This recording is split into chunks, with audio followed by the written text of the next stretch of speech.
இது கோவிட் காலத்திலே சஞ்சீவி பத்திரிகையில் பிரசுரிக்கப்பட்ட கட்டுரையின் ஒலி வடிவமாகும். இதுவும் கடந்து போகும். எப்பொருள் யார் யார் வாய் கேட்பினும் அப்பொருள் மெய்ப்பொருள் காண்பது அறிவு.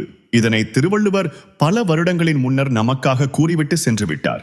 நாமும் அதனை நன்றாக மனப்பாடம் செய்து சோதனையிலே ஒப்புவித்து மதிப்பெண்களையும் பெற்றுக்கொண்டோம். ஆனால் அந்த ஒற்றை குறளின் தேவை இன்று மிகவும் முக்கியமாக உள்ளது. சோதனையிலே சரியாக எழுதியிருக்காவிட்டால் மதிப்பெண்களை மட்டுமே இழந்திருப்போம். ஆனால் இன்றைய இக்கட்டான சூழ்நிலையிலே அந்த குறளை தெளிவாக புரிந்து கொள்ளாவிட்டால் நமது வாழ்க்கையையே இழக்கக்கூடிய அபாயம் உள்ளது. நாம் நமது கண்களை மூடியபடி ஒன்றை பின்பற்றும் பொழுது அது குருட்டு நம்பிக்கை என அழைக்கப்படுகின்றது. அப்பொழுது நாம் அறிந்து செயல்படுவதில்லை. மற்றவர்கள் கூறுவதை நம்பி செயல்படுகின்றோம். இப்பொழுதும் இதுதான் நடைபெறுகிறது. எத்தனையோ மக்கள் பயந்து கொண்டு இருக்கின்றார்கள். அவர்களுக்கு எதனை சொன்னாலும் சரி, அதனை செய்ய தயாராக உள்ளார்கள். இன்று சமூக வலைத்தளங்களில் ஏராளமான தகவல்கள் பரிமாறப்படுகின்றன. எது உண்மை எது பொய் என ஆராய்ந்து பார்க்க வேண்டியது மிக மிக முக்கியமாக உள்ளது. ஏதாவது ஒரு விடயம் நமக்கு சாதகமாக இருப்பது போல தோன்றினால் அதனை உடனடியாக செய்வதற்கு நாம் தயாராகி விடுகின்றோம்.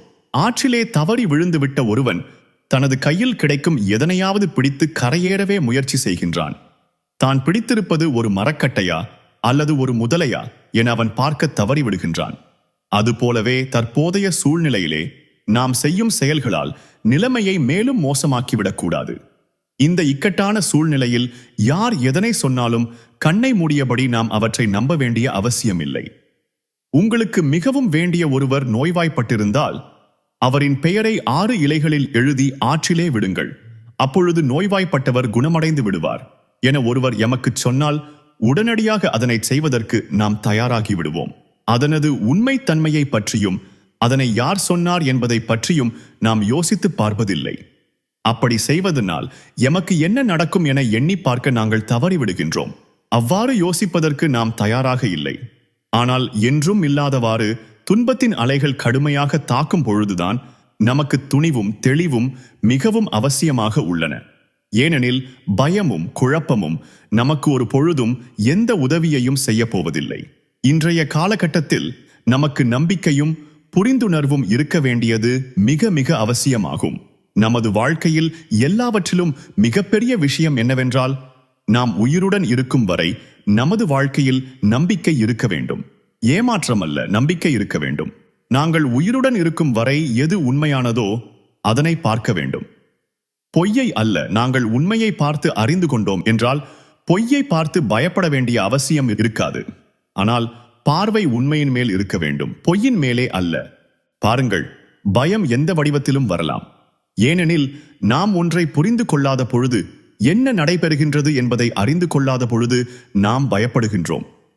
நம்மீது எவ்வளவு கருணை உள்ளது என்பதனை நாம் மறந்து விடுகின்றோம். இந்த வாழ்க்கையிலே என்னதான் நடந்து கொண்டிருந்தாலும் சரி, வாழ்க்கை என்பது அமைதியை அனுபவிப்பதற்காக நமக்கு வழங்கப்பட்ட ஒரு சந்தர்ப்பம் என நாம் புரிந்து கொள்ள வேண்டும். இது நாளையை பற்றியதோ அல்லது மறுநாளை பற்றியதோ அல்ல. இது இன்றைய நாளை பற்றியது, இந்த கணப்பொழுதை பற்றியது. இப்பொழுது என்ன நடைபெறும் என எண்ணி எண்ணி நாங்கள் நமது தைரியத்தை சிறிது சிறிதாக இழக்க ஆரம்பிக்கின்றோம். இது துணிவுடன் வேலை செய்ய வேண்டிய நேரமாகும். நாங்கள் பயப்பட ஆரம்பித்தால் எங்களுக்கு அக்கம் பக்கத்திலே இருக்கின்ற எங்களிலே அன்பு செலுத்துபவர்களும் பயப்பட ஆரம்பிப்பார்கள். நாங்களும் பயப்பட்டு அவர்களும் பயப்பட ஆரம்பித்தால் எல்லோருக்கும் பயம்தான் அதிகரிக்கும். யார் துணிவுடன் இருக்கப் போகின்றார்கள்? நேரம் நன்றாக இல்லாத பொழுது துணிவு அவசியம். நோய்வாய்ப்பட்டாலும் துணிவுடன் வேலை செய்ய வேண்டும், பயத்துடன் அல்ல.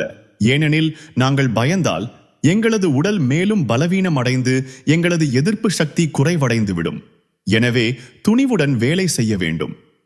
நாங்கள் உயிருடன் இருக்கும் வரை எங்களின் உள்ளே ஒரு சக்தி உள்ளது. அதனை உணர்வதாலே நமது வாழ்வில் நாம் எவ்வளவு பாக்கியசாலி என்பதனை புரிந்து கொள்ள முடியும். எனக்கு அது நடந்துவிட்டது, இது நடந்துவிட்டது, எனவே நான் பாக்கியசாலி அல்ல என மக்கள் கூறுகிறார்கள். ஆனாலும் நாங்கள் உயிர் வாழும் வரை நாங்கள் பாக்கியசாலிதான். எங்களது வாழ்க்கையில் நாங்கள் நோய்வாய்ப்படாது இருப்பதற்காக அவதானமாக எண்ணி பார்த்து வாழ வேண்டும்.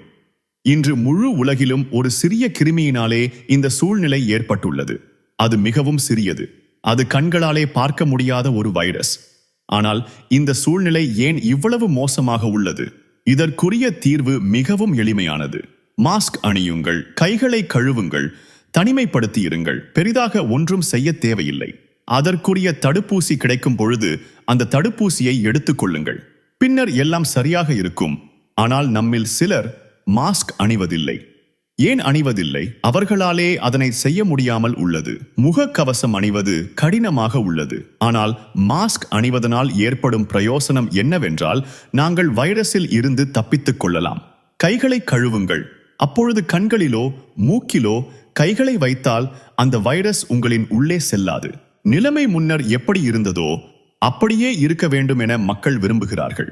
முன்னர் நிலைமை எப்படி இருந்ததோ அந்த பாதையின் வழியாகத்தான் இந்த வைரஸ் வந்தது. இனிமேலாவது ஏதாவது வித்தியாசம் இருக்க வேண்டும். ஏதாவது மாற்றம் ஏற்பட வேண்டும். தனிமைப்படுத்தல் என வரும்பொழுது மக்கள் போரடிக்கிறது, சலிப்பாக இருக்கிறது என்கிறார்கள். சலிப்படைய விருப்பமில்லை என்கிறார்கள்.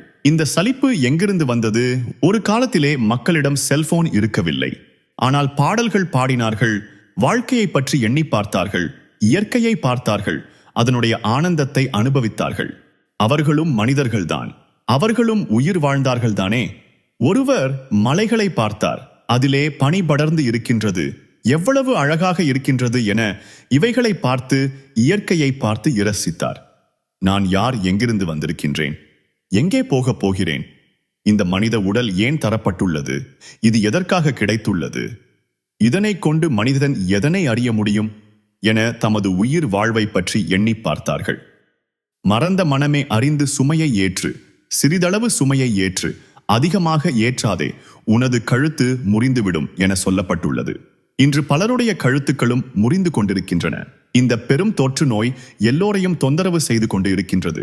ஆனால் இந்த இக்கட்டான சூழ்நிலையிலும் எனக்கு இந்த சந்தர்ப்பம் கிடைத்திருக்கின்றது.